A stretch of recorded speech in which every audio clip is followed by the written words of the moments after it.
Hello, this is Dr. Culkin again, here to discuss Topic 8, which covers the Cold War and the Civil Rights Movement. While the world celebrated the end of yet another war, tensions almost immediately started to brew between the United States and the USSR over who would control post-war Europe.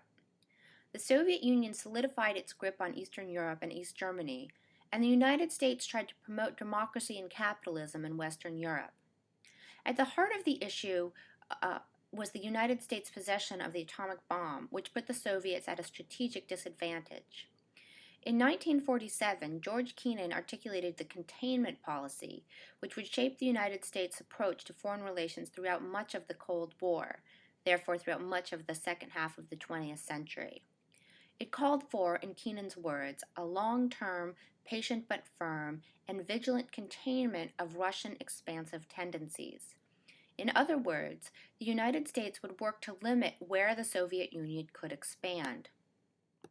The Truman Doctrine and the Marshall Plan were important components of containment, as the United States began to pour money into European countries. The United States' relative prosperity in the era after World War I shaped the lives of Americans. Consumerism ramped up. For several years, demand outstripped production, the opposite of the conditions which brought on the Great Depression. Suburbs grew at an exponential rate, creating a culture based on the automobile. While suburbs were more diverse than they were given credit for, they did tend to isolate nuclear families from their extended relatives, and many people, especially women who did not work, found themselves feeling cut off and without a community.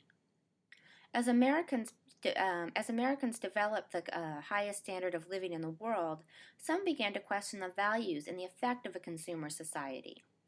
Sociologists began to argue that American society was becoming bland and dehumanized, while authors such as Jack Kerouac expressed similar feelings in their literary works. The move towards conformity and the fear of communism met in McCarthyism. In 1950, Joseph McCarthy, a senator from Wisconsin, began a campaign to root out communists in the State Department. Over the next 4.5 years, he ran a fear-mongering campaign to root out alleged communists in the government. The term McCarthyism often refers to an even longer period of anti-communist sentiment, stretching from the late 1940s through the late 1950s. During this time, institutions such as the House of Un-American Activities, originally established to investigate German Americans before World War II, began to go after Americans suspected of communist sympathies, focusing much of the effort in the filmmaking community in Hollywood. The Cuban Missile Crisis marked a turning point in relations between the U.S. and the USSR in the Cold War. In October 1962, the United States learned that the USSR had installed missiles on Cuba.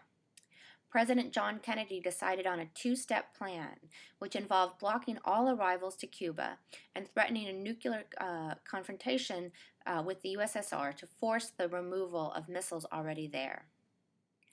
For 6 days, the world worried that a nuclear catastrophe would result. Eventually, the USSR, after a series of negotiations and bluffs, agreed to remove the missiles.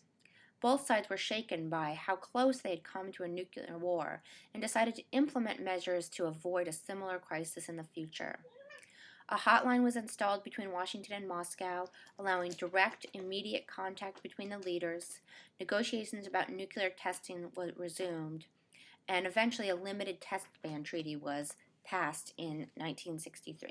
Sorry, a cat is making an appearance here.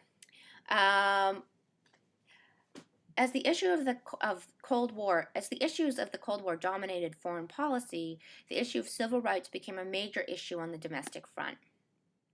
Many African American soldiers had come home from World War II angry that they had fought for a country that refused to give them full rights, which helped fuel the movement, which really sort of became apparent 10 years later.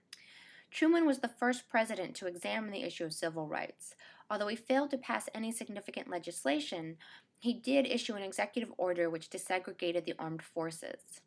In 1954, the Supreme Court ruled that segregation in schools was unconstitutional in Brown versus the Board of Education. In 1955, African Americans in Montgomery, Alabama, organized a bus boycott that led to the desegregation of public transportation. Led in large part by Martin Luther King Jr. and his organization, the Southern Christian Leadership Conference, the Student Nonviolence Coordinating Committee, or SNCC, led other protesters against the South, often meeting with violent reactions. Although John Kennedy had promised to work for civil rights during his campaign, he was reluctant to pursue them aggressively for fear of losing Southern Democrats. Only after nonviolent protesters led by King were attacked in Birmingham on national television did Kennedy move aggressively on civil rights legislation. Although Kennedy was killed, Lyndon Johnson, his successor, oversaw the passage of the Civil Rights Act in 1964 and the Voting Rights Act in 1965. Okay, that's it for the week. Make sure to answer the reading questions and participate in the discussion board.